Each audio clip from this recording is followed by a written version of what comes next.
Yeah, my experience was not charismatic because my father had rebelled and gone away, and so it was very theological, and to him that's, in his own way, he gets a direct experience from those insights that come to him. But for most people, it's just concepts. It's just, Well, that's true. I think for all religions, it's 99% a belief system and 1% perhaps direct experience. And what we're about is 99% direct experience and 1% belief system, just to tie those experiences together. And it's interesting too, because my father's very supportive of the path I've chosen, or that's chosen me. I'm surprised, actually.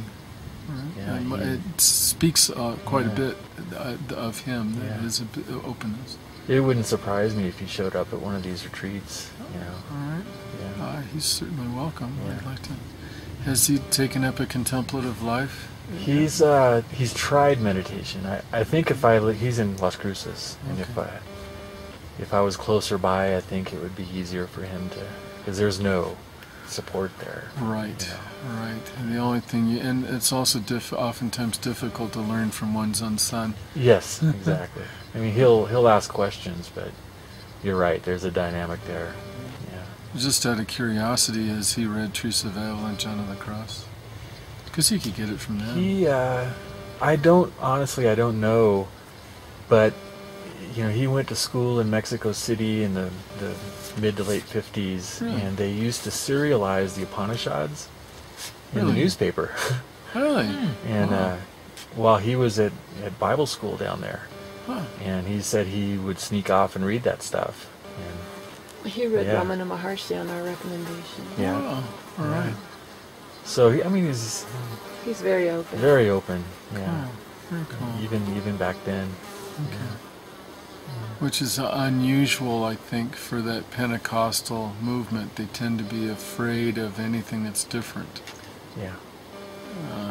I think he figured out early on that the whole everlasting torment is a pile of manure. Right. It just keeps the priesthood in place.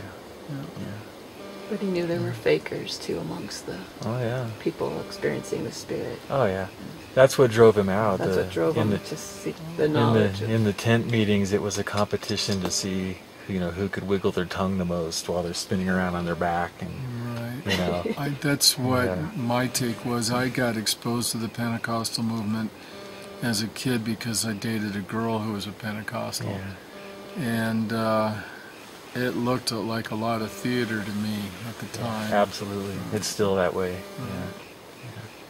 And the sermons are highly emotive. So and to emote this emotional experience for people, which I think is all in good, but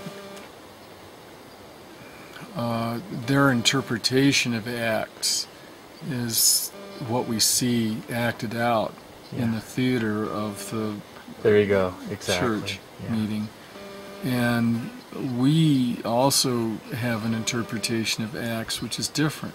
We're not rolling around on the ground barking like dogs. But some of us groan, and I think that is the glossalio that they're talking about, not the, babbling. I think there was a sexual repression component there is in that Pentecostal expression of Acts 2.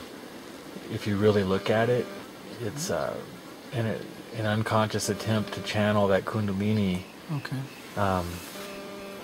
without knowing what it is. It's the whole serpent power thing. Well, that's a good point. I mean, they have the whole handling of serpents thing, and it could be that the Pentecostal movement really comes from the Victorian period, in which people were horribly oppressed and repressed, and so that might have been the only way to express their sexual inhibitions.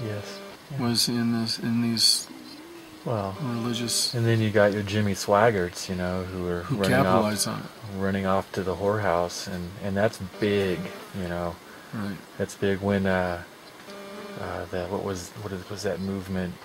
Promise Keepers would come to Boulder in the early days. The local smut house would sell out of everything. Oh, really? Yeah. Wow. Yeah.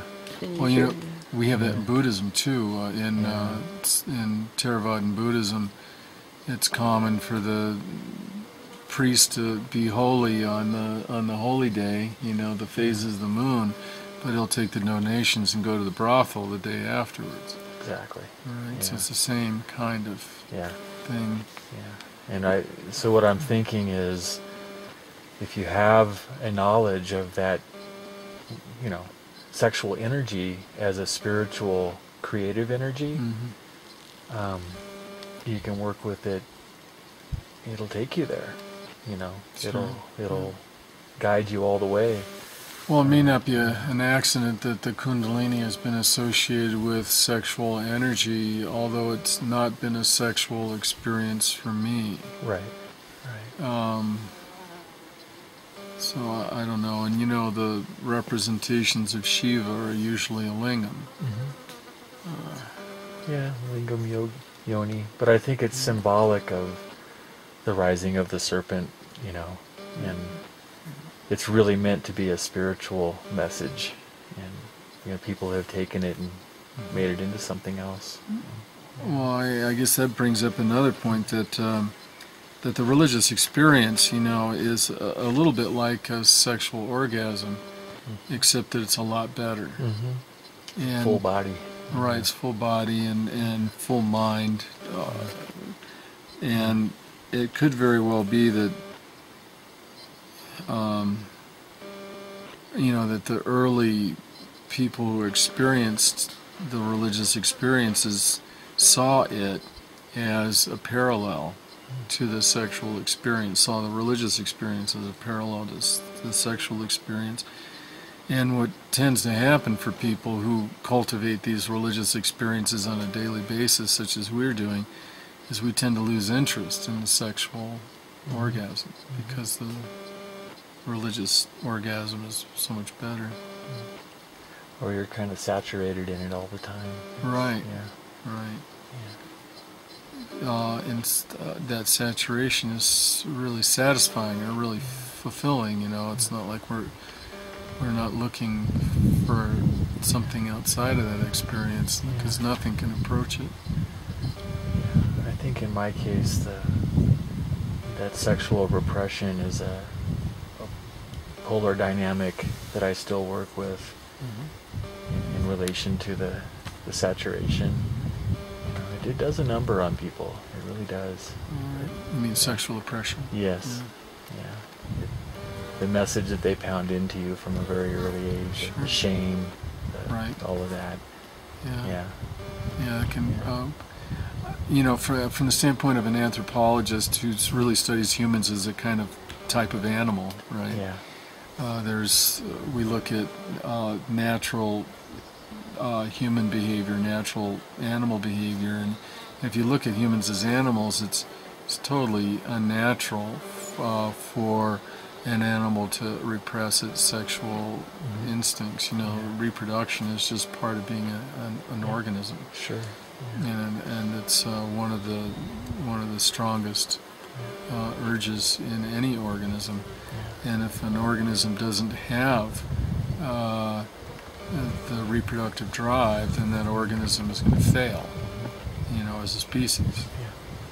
And then so all this stuff about human religions that want to repress that experience, on the level of an organism, is very dysfunctional. On the level of a society that where overpopulation is a real possibility, I can understand the reason for coming up with some other solution to having sex with whomever and whenever you want. Right? We'd have an awful lot more babies. babies if we were doing that. Yeah. We wouldn't be able to sustain. So it has, there's two sides to that story, but I think the better solution is to cultivate the religious experience, which these religions don't know how to do. All they have to offer is sexual repression, not sublimation through the religious experience. Repression or exploitation. Or exploitation, yeah right. Either way, it's a shadow. Right, I agree.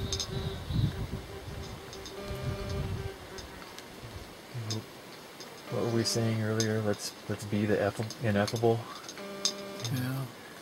I think that would be a good affirmation to say just prior to meditation. Yeah. Let's be the ineffable. Thanks, Karen. All right. So shall we? Shall we become the ineffable, or do we have anything else to say? All right. Let's become the ineffable and turn off these cameras.